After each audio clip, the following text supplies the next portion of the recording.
सुप्रभात। चर्चा करते हैं व्याकरण के नेक्स्ट पार्ट पर। वाक्य से पहले हमारा प्रश्न क्या था? शब्द या पद। वर्णों के सार्थक समूह को शब्द कहते हैं और जब शब्द वाक्य में प्रयोग हो जाते हैं तो वो क्या कहलाते हैं? वो पद कहलाते हैं। और फिर पदों के सार्थक समूह को वाक्य कहते हैं, जिससे वक्ता का भाव स्पष्ट हो जाए। वक्ता का भाव स्पष्ट होना आवश्यक है। रामे पाठम पठति, यहाँ वक्ता का भाव स्पष्ट है कि राम पढ़ता है, क्या पढ़ता है? राम पाठ पढ़ता है। यह वक्ता का भाव स्पष्ट है। वर्ण विचार पर चर्चा करते हैं। आरंभ में भाषा के मौखिक रूप का ही प्रयोग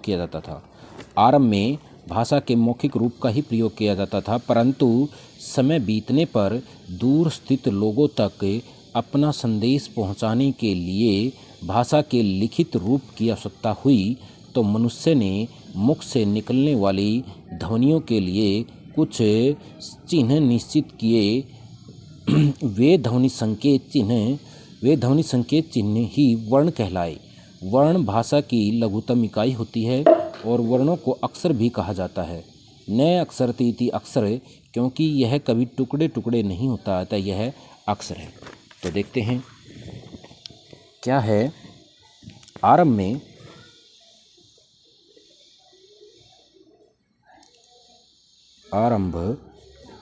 में क्या हुआ? भाषा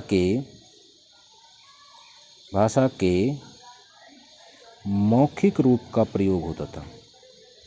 किस रूप का प्रयोग होता था बच्चों? मौखिक रूप का प्रयोग होता था। लेकिन हमें अपने से दूर स्थित लोगों तक मनुष्यों तक अपनी बात पहुंचाने के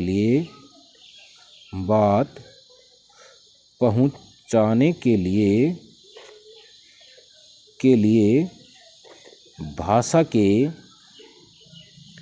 लिखित रूप की आवश्यकता हुई। किसकी आवश्यकता हुई बच्चों? लिखित रूप की आवश्यकता हुई। और फिर क्या किया मनुष्य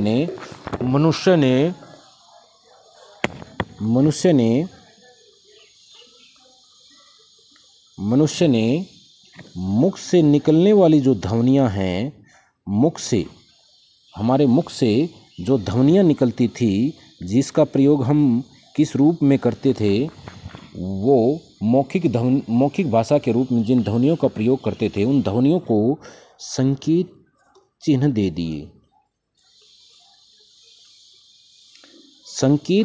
दिए। और ये संकेत चिन्ह क्या कहलाए? ये वर्ण कहलाए। ये संकेत चिन्ह क्या कहलाए बच्चों? ये संकेत चिन्ह वर्ण कहलाए। और वर्ण क्या है? वर्ण भाषा की लघुतम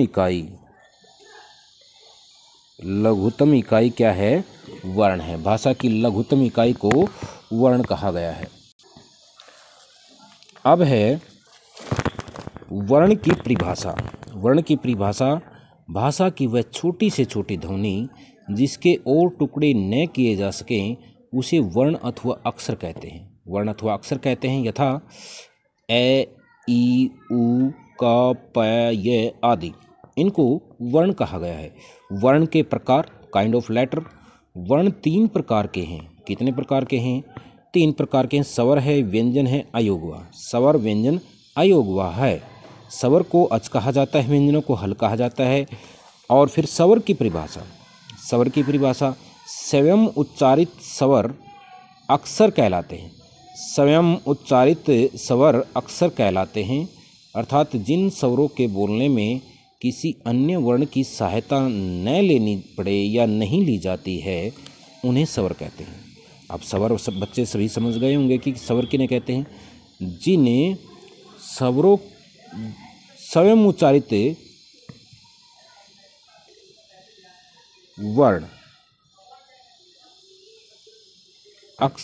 वर्ण अक्षर कहलाते हैं, अर्थात जिन स्वरों के बोलने में किसी अन्य वर्ण की सहायता नहीं ली जाती, उन्हें जिन वर्णों के नहीं यहाँ पर आएगा, स्वरों के नहीं यहाँ पर आएगा वर्णों के, जिन वर्णों के बोलने में किसी अन्य वर्ण की सहायता नहीं ली जाती है उन्हें स्वर कहते हैं। उन्हें क्या कहते हैं? उन्हें स्वर कहते हैं। स्वरों को अच भी कहा जाता है। संस्कृत भाषा में सामान्यतः स्वरों की संख्या 13 है। यहाँ कौन कौन से स्वर हैं? ए है, आ है, ई, उ, री, लरी, ए, आई, ओ, औ आदि। उच्चारण के आधार पर स्वरों की संख्या, उच्चारण के आधार पर स्वरों की संख्या 3 है। वो कौन कौन से हैं? हरिस्व स्वर, दीर्घ स्वर और प्लुत स्वर। हरिस्व स्वर जिन स्वरों के उच्चारण में कम से कम अथवा एक मात्रा का समय लगे, कम से कम अथवा एक मात्रा का समय लगे, उन्हें हरिस्व स्वर कहते हैं। इसको मूल स्वर भी कहा जाता है। क्या कहा जाता है बच्चों? ये इम्पोर्टेंट है कि इनको मूल स्वर भी कहा जाता है। ये 5 हैं, ए, ई, उ, री, लरी आदि नहीं, इति।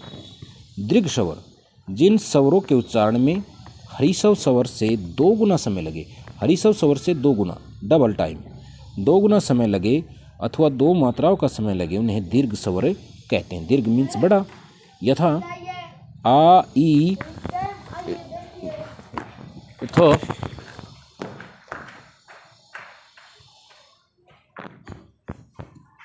यथा आ, ई, उ, री, ए, आई, ओ, औ इति।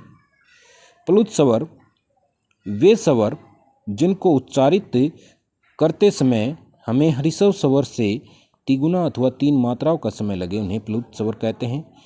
इस स्वर का प्रयोग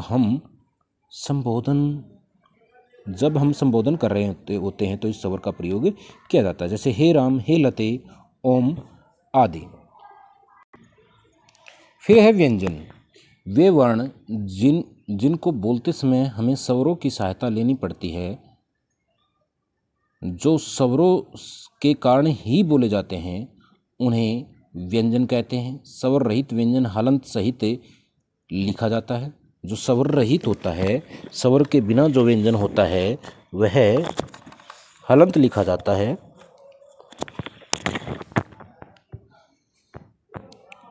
जिसे आधा अक्षर भी कहते हैं। व्यंजनों को हल भी कहा जाता है।